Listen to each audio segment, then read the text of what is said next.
time by Sagicor is 7 o'clock. CVM News at 7 Wednesday, courtesy of. Seize the next IPO opportunity seamlessly with the Sagicor e-Invest.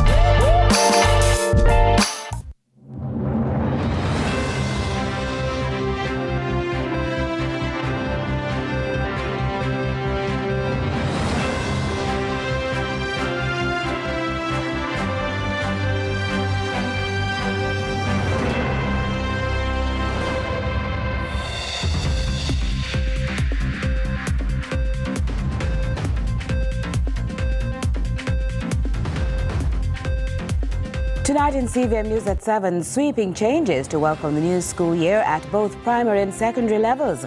October deadline announced for government to move forward with Jamaica Teaching Council bill. Prime Minister signs US billion-dollar contract for development of Harmony Cove Resort in Trelawney. Police warn of the dangers and illegal practice of riding without mirrors. And in sports, Olympic bronze medalist out for the season after surgery.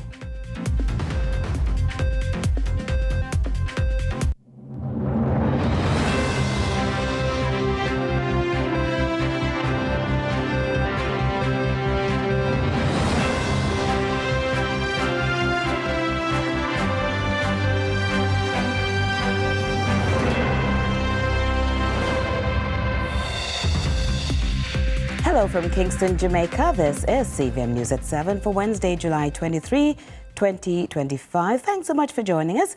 I'm Carolyn Brown in for Nika Lewis. New school year, new rules. Some sweeping changes have been announced for schools at both the primary and secondary levels as part of a renewed push by the government to improve student performance. The matter took center stage during the Education Transformation Oversight Committee's press conference earlier today. Amoy Harriet was there. With just over a month left before school bells prepare to ring in a new academic year, classrooms aren't just reopening, they're being reimagined. The Education Ministry has announced some major changes as part of its plan to address learning challenges in the education system. Chief among them. I'm happy that come this September, students who require academic assistance, as indicated by their Pathway 3 grouping, will do only 6 subjects in grade 7 instead of the multiple subjects some are currently undertaking. It makes no sense to have a child go into high school not able to read and you give them all these subjects that they have to do when they're sitting there unable to read. And as the students improve, then they will, over time, as we deal with the literacy, the numeracy problems, then you can expose them to all of the beautiful subjects that are there. In the meantime, there have been mounting reports in recent years that a significant number of primary school students are transitioning to high school without meeting the expected academic standards. That too is expected to change. The practice of moving students from one grade to the next, irrespective of academic development, will be stopped. Students who are not at the requisite level will be placed on a pathway that allows them to remediate the learning challenges they are experiencing. Now, this means that if student X, who's in grade 1, isn't reading or writing up to the grade 1 level by the end of the school year, that student will not be allowed to advance to grade 2, but instead repeat grade 1, a move that Education Minister Dr. Dana Morris-Dixon believes will help attain a globally recognized reading and writing proficiency in schools. But she admits there may be mental repercussions.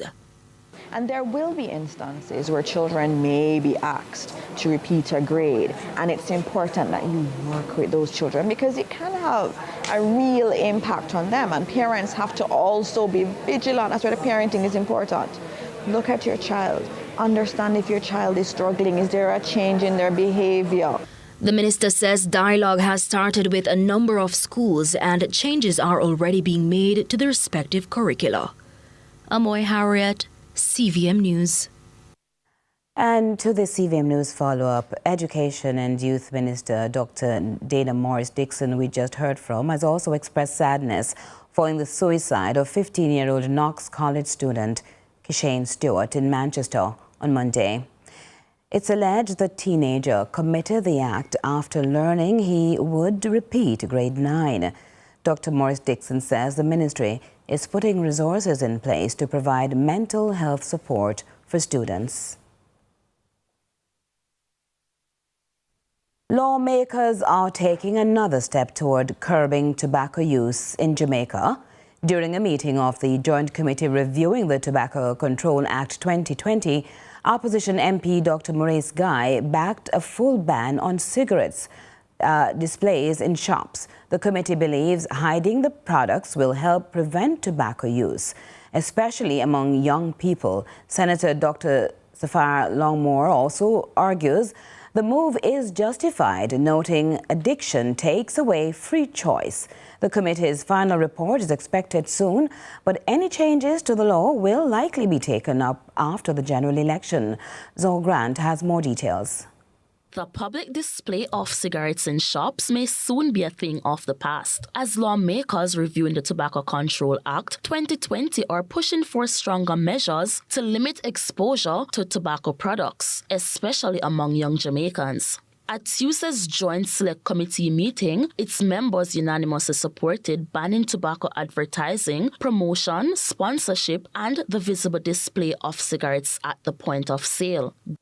The point that is just being discussed basically suits what the committee should be looking at. The intent is a total ban on cigarettes eventually, or tobacco use eventually. Government Senator and consultant psychiatrist Dr. Sapphire Longmore said the change is necessary if Jamaica is serious about reducing the occurrence of diseases caused by smoking. The committee recommended that cigarette packs be kept out of sight in retail stores, with only a plain list of products available for customers to view upon request. We are speaking about something that removes free choice. Longmore argued that the proposed restrictions would withstand legal challenges and meet constitutional standards, pointing to similar measures taken across the region and globally. Zoe Grant reporting for CVM News. Warnings continue for motorcyclists to stop the dangerous and illegal habit of riding without mirrors or turning them inward. According to the police, the reckless behavior is contributing to a growing number of fatal crashes on our roads. Here's more in this report from Akeem Aret. They zip through traffic with speed and precision, but sometimes with deadly consequences. A worrying trend among Jamaican motorcyclists has caught the attention of the police. The risky practice of riding with mirrors removed or turned inward just to squeeze through traffic has now been linked to a startling number of fatal collisions. The warning comes from Assistant Commissioner of Police Dr. Gary Mackenzie, who says it's unlawful to operate a motorcycle without mirrors, and the habit severely limits riders' visibility. One biker, Ryan Reed, shared riding without mirrors is a very dangerous risk. Without the mirror, to be honest, it's hard to see and it's easier to navigate through traffic. I think that's the reason why they turn it in, but it can be fatal. He also says for him, riding with his mirrors is priority. I take it seriously because that's your life, you know. You're actually playing with your life when you do that. So I take it very seriously. As you can see, I have on my gears. So I take it seriously. Data from the Island Traffic Authority revealed that 60 motorcyclists have suffered fatalities since 2025. The police are renewing their appeal for motorcyclists to keep their safety gear visible and functional, emphasizing that a simple mirror could mean the difference between a near miss and a fatality. Akeem Aret, CVM News. Member of Parliament for St. Mary's South Eastern, Dr. Norman Dunn, says his reign over the St. Mary's South Eastern constituency will be maintained in the upcoming elections. He attributes his position to initiatives he asserts filled gaps left by his PNP counterparts. Kevin Black reports. Look at our housing stock disappointment. If you look at our road network right across Southeast St. Mary disappointment. Dr. Norman Dunn was beaten by the PNP's Dr. Winston Green by a thin margin of 5 votes in 2016 in St. Mary Southeastern, following a magisterial recount. However, following the death of Dr. Green in 2017, Dr. Dunn was declared winner of the seat in a by-election by defeating the PNP's Dr. Shane Alexis. Since then, it is said Dr. Dunn has maintained a foothold in the constituency, one which he believes he will continue in the aftermath of the upcoming election. One, I have a distinction of having the only public classroom in Jamaica, grade 5 or 6 classroom, that is air conditioned, and that's a Rock River Primary School. The distinction of repairing the most roads in such a short time in Southeast St. Mary, and the distinction of repairing the more bridges in Southeast St. Mary in the very short time. I have a distinction of doing these things. So these are not things that we're promising. These are things that have been done. Dr. Dunn said he entered representational politics due to the inadequacy of the PNP in his constituency. He believes his leadership has significantly influenced major development in St. Mary Southeastern. Our representation by the PNP in particular has been so bad in this constituency. It's so bad.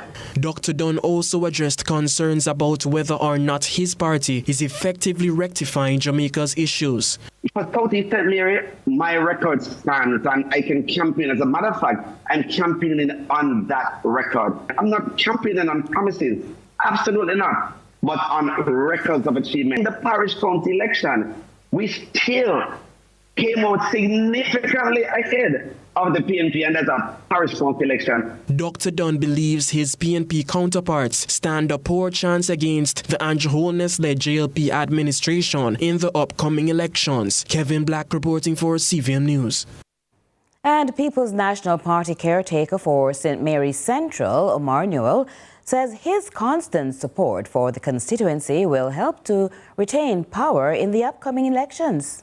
Universal adult suffrage is the right of citizens to vote in an election for a government to represent them. St. Mary Central is widely known as a constituency which actively exercises this right. Speaking on CVM's lead story, People's National Party caretaker for St. Mary Central, Omar Newell, noted that he is a part of every major development that has occurred in the constituency in the last 15 years. He believes that the PNP and his mentor, the outgoing MP, Dr. Maurice Guy's track record proves he is most suited to cater to the needs of his constituency. First thing is, I'm the only candidate that can say I have strong relationships across both political parties. I intend to use those relationships and connections to deliver real impact to the people of St. Mary. Newell said he displays overwhelming support for the people within his constituency, which will be reciprocated come election day. The Central St. Mary has generally voted for the People's National Party, but we take nothing for granted.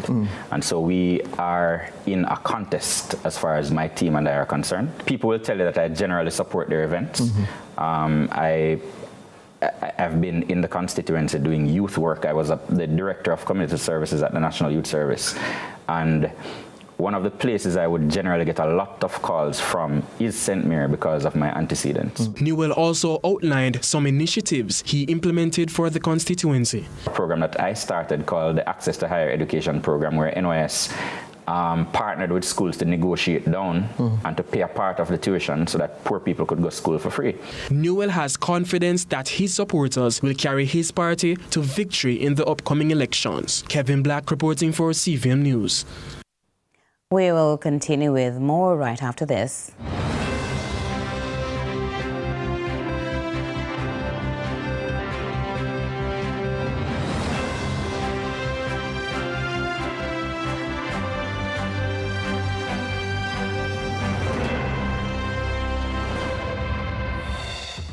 Every generation brings new hopes and ambitions. For 55 years, Sagicor has been helping Jamaicans to realize their dreams. As we celebrate our past, we look forward to continuing that legacy of trust, providing support and financial solutions for the next generation to succeed. Sagicor, building trust, one generation at a time. Remix a summer with Digicel. 100 lucky winners win $100,000 each, plus surprises all summer. To enter, buy a SIM, 7-day plan or higher, switch to Digicel. Be an active postpaid or Digicel Plus customer, or receive US $15 or more from abroad. Gift a friend a plan. They could win $25,000. Remix the summer with Digicel. Authorized under Section 58 of the Betting, Gaming and Lotteries Act. Promo ends September 15, 2025. Conditions apply. Visit DigicelJamaica.com for more info. Digicel, better connected this summer. She came in just to look. But then she saw the sign.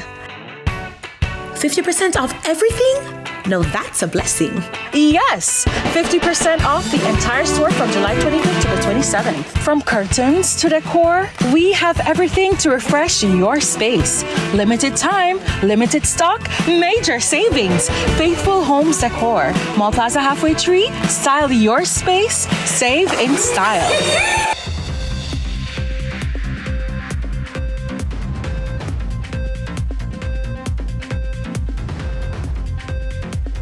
We welcome you back with the news that Prime Minister Andrew Holness has signed a landmark US $1 billion contract with Nexus Luxury Collection for the development of the long-anticipated Harmony Cove Resort in Trelawney. The project is expected to significantly boost Jamaica's tourism sector, create jobs and transform the northern coastline into a premier luxury destination. Carla Ramdeen tells us more. Your proponents, the Harmony Cove will be the most exclusive colony that the Caribbean has ever known. It has been 20 years in the making, since first announced by former Prime Minister P.J. Patterson. Now, Prime Minister Andrew Holness says the project will benefit all Jamaicans. Holness explains the government has been fiscally prudent in arriving at a decision to secure the project. Our partners, Nexus, they actually put in money and purchased additional lands to bring this up to over 2,000 acres of land, flat land that could give the project much more viability. There were costs involved to keep this project going. They bore some of that. Managing partner for Nexus Luxury Collection, Christopher Anand, says the country is in a much better fiscal place to begin the project. Anand explains the company will offer an initial public offering, IPO, after the project is constructed to prioritize Jamaicans who want to buy shares in Harmony Cove. He explains they want their best customers and shareholders to be Jamaicans. So what we will be doing is creating a loyalty program that if you're a shareholder in Harmony Cove, and again, it could be as little as $1,000 US, this isn't intended to price people out. This isn't like, oh, you've got to own $1 million worth of shares to play. It could be as low as $1,000. You will get coupons to be able to use Harmony Cove. Harmony Cove Resorts will feature a fine-grained mix of resource uses, including single-family houses, hotels, shops, golf, spas, gaming venues, conference facilities, a water park, music venues, and recording studios. Harmony Cove will have a T-squared. The other thing we announced an acquisition about 2 months ago, the most exclusive private children's club in the world, based in London. It's called Purple Dragon. It will be coming to Harmony Cove. Carla Ramdeen, CVM News. The opposition spokesperson on housing and sustainable living, Professor Senator Floyd Morris, dismisses claims made by the Prime Minister regarding the housing targets made by the NHD. Contradictions in estimates rose mathematical questions in the minds of those concerned. Here's Crystal Williams with that story. Opposition spokesman on housing and sustainable living, Professor Senator Floyd Morris, has sharply dismissed Prime Minister Andrew Holness's claim of reaching the 70,000 house target. Professor Morris accused the Prime Minister of misleading the public, stating the declaration is a deception which is not supported by the data. 2023, the Prime Minister, in a publication on the Jamaica Information Service website, indicated that the National Housing Trust was going to be delivering 43,000 of these houses, and the HAJ, Housing Agency of Jamaica, 15,000 houses. That would mean 58,000 houses would be accounted for from those state agencies. We don't know who would have delivered the remaining 12,000. The senator said there have been updated reports regarding these figures. These reports argue that the largest housing starts that the National Housing Trust NHT has done in any 1 year is just over 7,500. These calculations were contradicted by the opposition spokesperson. The professor questioned why NHT would make this promise when for the past 10 years the trust has only managed to produce an average of just over 2,000 houses annually. The NHT has just been putting out just over 2,000 houses in the market. And if the NHT was to achieve or surpass the target as claimed by the Prime Minister from 2023, it means that the NHT would have to be taken to market 21,500 houses on an annual basis. The senator has blamed this claim on the pressure of the election season. The opposition has called on the Prime Minister to reconcile all figures articulated in publications in order to match up with the current claims. In responding, he has engaged in what I regard as acts of deception, because there is no way that those houses that he spoke about in 2023 and as promised from as far back as 2016 could be realized in that short time. Crystal Williams, CVM News. Community-based groups and organizations across the island are being engaged and encouraged to continue uplifting and fostering development in their area. And the good thing, they are getting support to integrate strategies and solutions by two well-established organizations. It's been 9 years since the Social Development Commission, the SDC, by way of the passage of the Local Governance Act, was given authority to be the registrar of civil society organizations, CSOs, and community groups. The SDC has been stretched across the island, ensuring not just outreach but active participation. Well, Team SDC, in collaboration with the Planning Institute of Jamaica, the PIOJ, was in the parish of Clarendon for that leg of its 2025 Governance Conference under the theme, "We set the vibe, build our future, reignite the fire." Since COVID-19, number of our groups really they lose some energy. So we are now rebuilding those energies and refocus them that they are the groups that need to help to build their community. So, and to encourage more people participation. So it's about building energy and vibes back in community and allow them to be more focused. With the bloody veil of the cherry tree mass killing still hanging over the central parish, the SDC parish manager says plans enforced specifically for the area, utilizing the governance mechanism, advocating for change, has not died. We are carrying out some intervention in this space because what we are trying to do is to ensure that the needs of the community, various agencies really engage them during that time.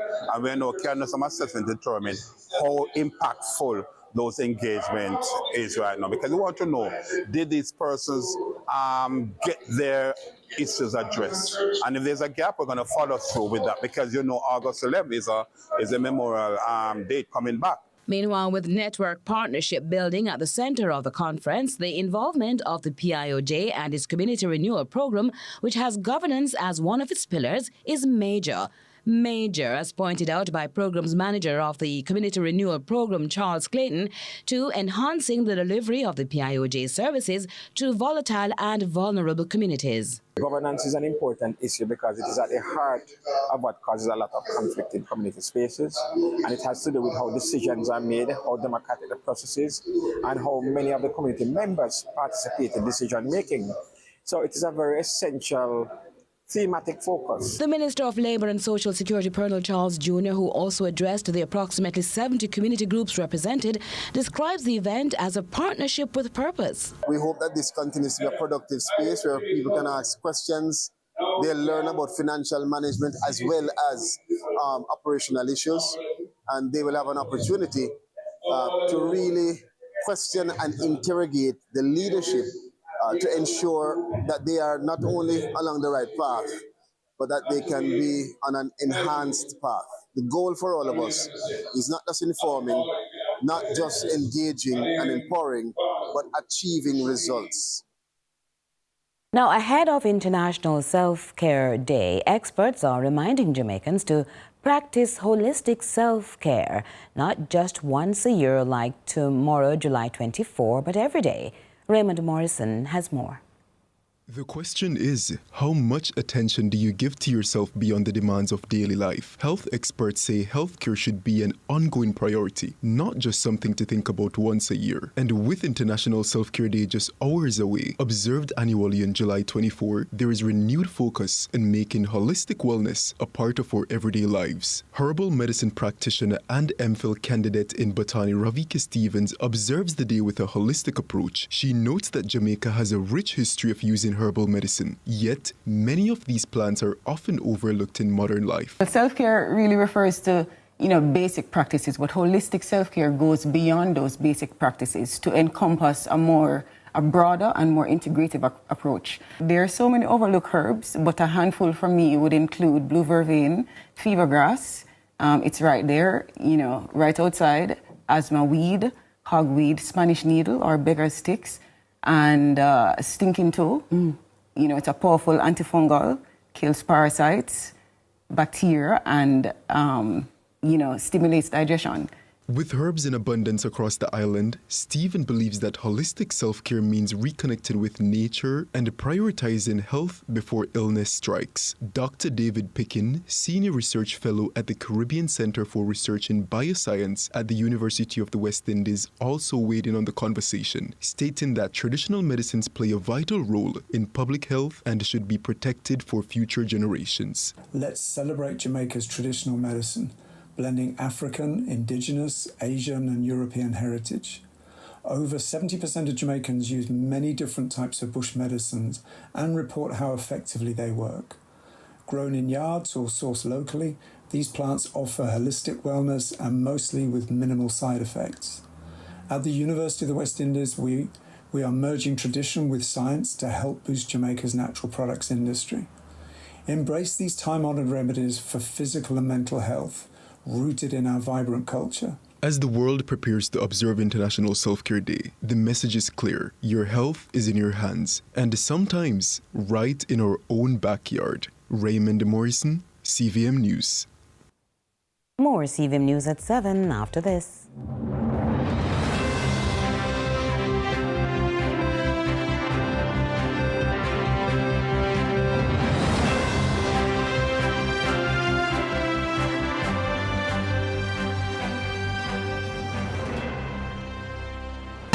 Remix the summer with Digicel. 100 lucky winners win $100,000 each, plus surprises all summer. To enter, buy a SIM 7-day plan or higher, switch to Digicel, be an active postpaid or Digicel Plus customer, or receive US $15 or more from abroad. Gift a friend a plan. They could win $25,000. Remix the summer with Digicel. Authorized under Section 58 of the Betting, Gaming and Lotteries Act. Promo ends September 15, 2025. Conditions apply. Visit DigicelJamaica.com for more info. Digicel, better connected this summer. The Bureau of Standards Jamaica is your conformance testing partner with over 54 years of serving Jamaican businesses. Our world-class lab testing services ensure the safety of your food and commodities that you take to market. We are positioned as a business enabler, driving business development, competitiveness, trade, and ensuring consumer safety. We have 5 times the capacity to test over other local labs, plus 10 labs with accredited tests and calibration. We set the standard that promotes safety to consumers in a number of industries, including food processing, agriculture, and construction, having tested over 57,000 products on average annually and growing. Hi, my name is Valton Gooden, and I'm the Executive Director of the Bureau of Standards. Let us take your products from lab to market. Jamaica, let's spread the word around to let the world know that we are proud to be one republic. We are the road to republic. Well then, let's propel we nation, moving forward in a new direction. True independence, that's the projection. No more dependency, it's the best plan. Yes, we know what's best for us, cause we want we country prosperous. So make we just pull together as the general public, while on the road to republic. Let's spread the word around to let the world know that we are proud to be one republic. We are the road to republic. A message from the Ministry of Legal and Constitutional Affairs. We are the road to republic. Every generation brings new hopes and ambitions.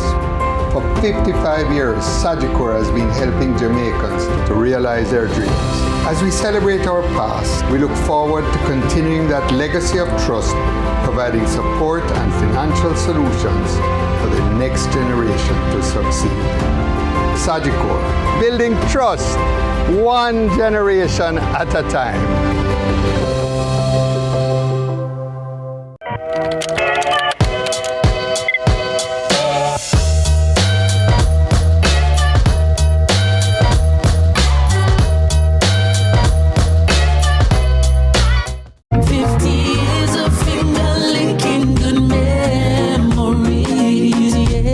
The time by KFC is 7:30.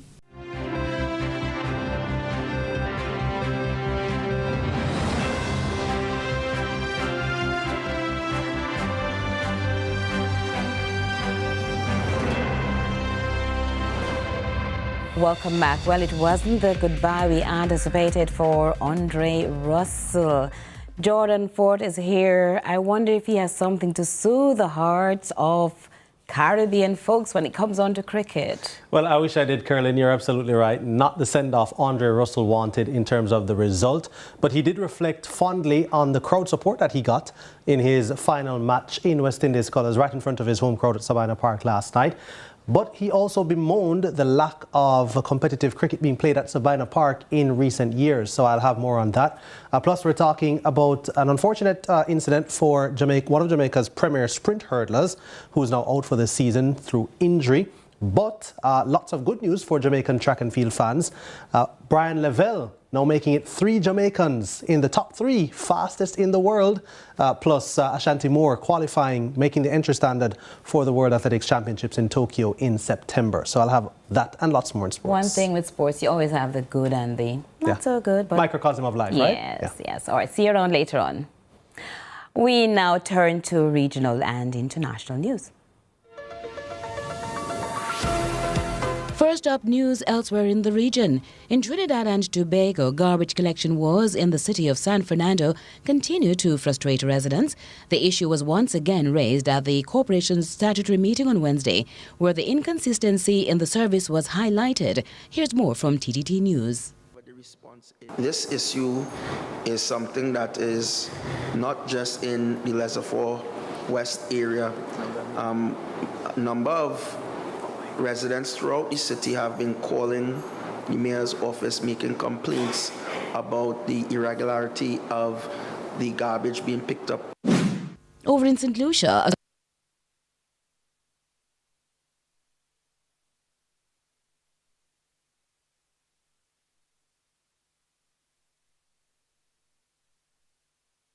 apologies there. Why don't we go to the international segment? Because mass starvation is spreading in Gaza. Humanitarian agencies are warning of new and astonishing levels of desperation. More than 100 Palestinians have starved to death over the past 21 months, most since March, when Israel reinstated its total blockade. Most of those who died were children.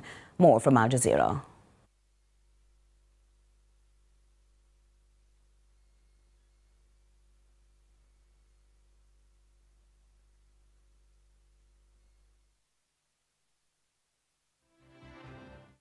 Gaza. Issues? Hunger has become as deadly as the bombs.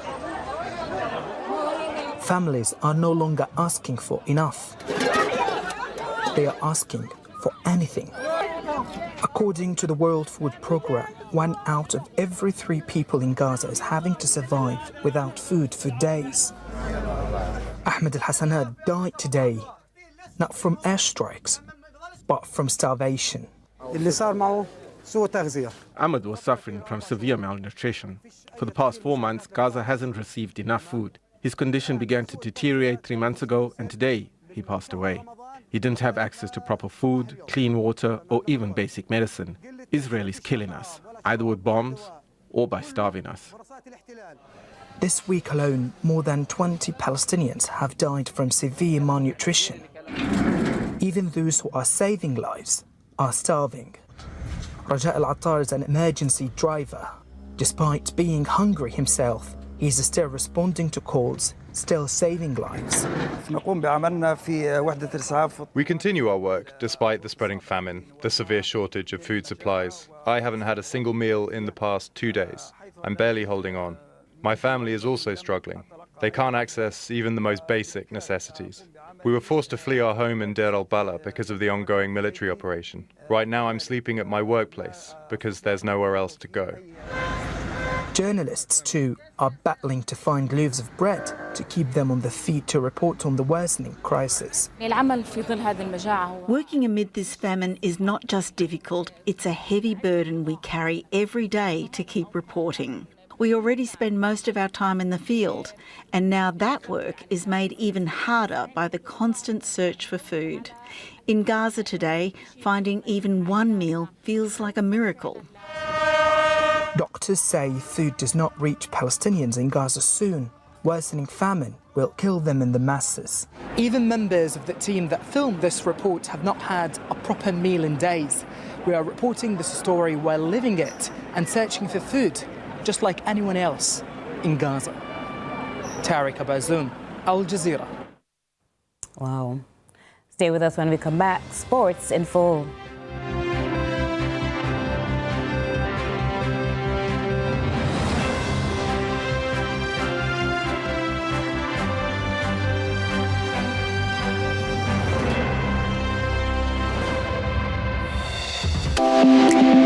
Ready to take the next